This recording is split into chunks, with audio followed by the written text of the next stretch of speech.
এই মেঘ, সৌরভ, এই মেঘগুলো ভয় পাচ্ছে না তো? না, একদম না। তাও বাঁচাতে পারবে না, যতই বৃষ্টি হয়ে যাক, বন্যা হয়ে গেলেও পারবে না ভাই।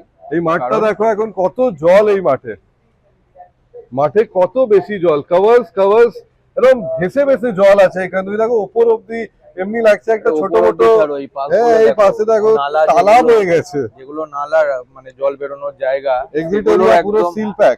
একদম মানে মুখ মুখ অব্দি জল। যাই হোক, কিন্তু চার জল দিনে নিয়ে খেলা হয়ে কনসার্ন, গেছে। জল নিয়ে কনসার্ন না, কনসার্ন হচ্ছে মেঘ নিয়ে। হ্যাঁ, এরকম মেঘ থাকলে, এরকম বৃষ্টি যদি হয়, ইন্ডিয়ার কি কনসার্ন হতে পারে? কিন্তু আমার মনে হয় না হবে।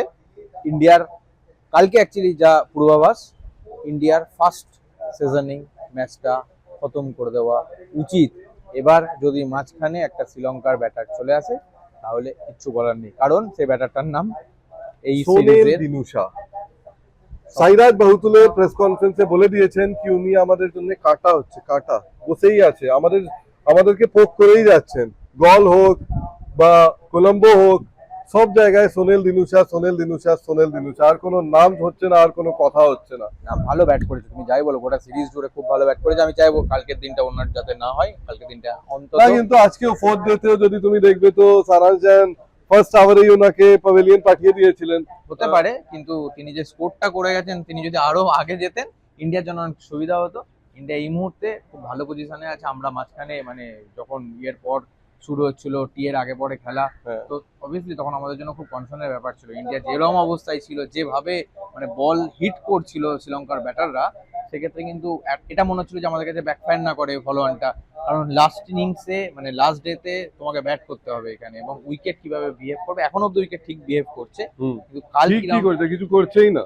মানে ব্যাটসম্যানদের জন্য তো ঠিকই করছে, মানে ব্যাটসম্যানদের জন্য কিছু নেই উইকেটটাতে। মানে হ্যাঁ, মানে বলারদের জন্য কিছু নেই। সরি, বোলারদের জন্য কিছু নেই। হ্যাঁ, মানে বলাররা, স্পিনার ডে 4 এর উইকেটে কিছু হচ্ছে না, এটা ভাবা অনেক। আর সাবকন্টিনেন্ট কন্ডিশনে, বাপরে, আমি তো ভাবতেই পারছিলাম না। কিন্তু যাই হোক, ভারতীয় দল একটা অনেক ভালো পজিশনে এই ম্যাচটা এখান থেকে হারা, যদি ইন্দ্রদেবতা আমাদের সাথে থাকেন তো ইন্ডিয়ার জন্য হারা খুব ডিফিকাল্ট। হ্যাঁ, এবং আর ড্র হওয়াটা ও ডিফিকাল্ট হচ্ছে, কেন কি 16 রান আগে আছে শুধু শ্রীলঙ্কা এই খেলায় এখন। আর যেইভাবে ভারতীয় দল টি এর পরে এই 10 বলে 3টে উইকেট যে পেয়েছে, খুব 10 রানে 10 বলে, আমাকে দেখতে হবে, ক্রস চেক করতে হবে, ওইটা একটা ভালো জিনিস ছিল ভারতীয় দলের জন্য। আর আহ, আমাকে লাগছে কি ভারতীয় দল এবার কালকে এই চেষ্টা করবে কি প্রথম সেশনেই শেষ করে দিয়ে, আরো যদি আমি আরো ইয়ে করি তো 1.5 ঘন্টায় 10:15টায় খেলা চালু হবে, 12টার মধ্যে লাঞ্চ হবে, 11টা অব্দি জিতে যাও, ওর পরে বাড়ি যাই। আমরাও গলেও এমনি হয়েছিল, ফিফথ ডেতে লাঞ্চের পরেও এখানে কিন্তু শেষ হয়েছিল। এইখানে চেষ্টা হবে কি ওর আগেই যে হচ্ছে খেলাটা শেষ হয়ে যাক। আর সোনেল দিনুশা অফকোর্স আউটস্ট্যান্ডিং পারফরমেন্স দুটোই ইনিংসে। আর আরেকটা ওনাদের প্লেয়ার 2 ইনিংসেই সেঞ্চুরি মিস করলেন। দেখো মানে ইন্ডিয়ান বোলাররা অ্যাকচুয়ালি এখানে তিনজন বল করছিলেন।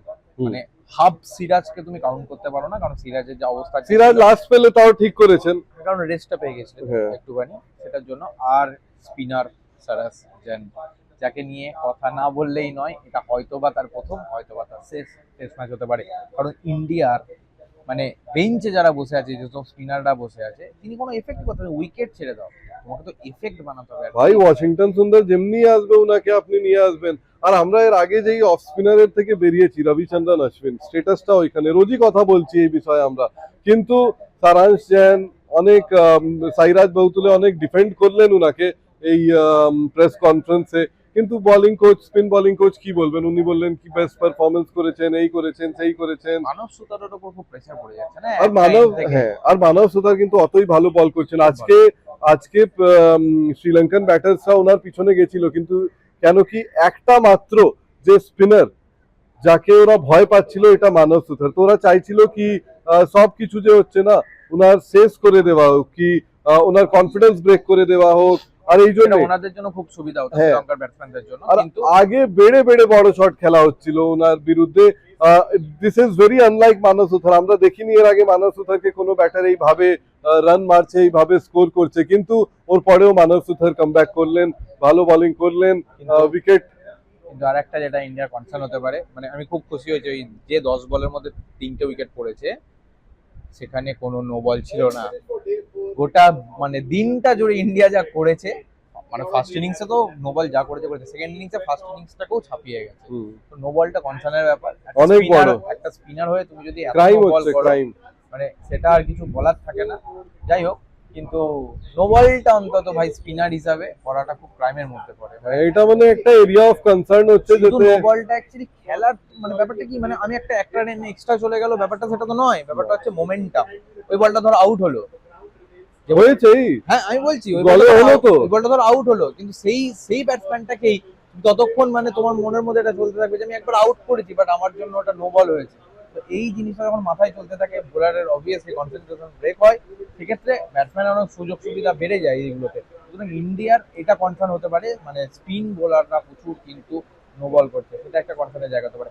আর আরেকটা যেটা, কত রান মোটামুটি ইন্ডিয়া লিড পাবে, মানে শ্রীলঙ্কা শ্রীলঙ্কা lead টার্গেট পাবে। ইন্ডিয়া টার্গেট পাবে কত আমাকে লাগছে 50 রানের বেশি হবে না। হলে ভালো হয়।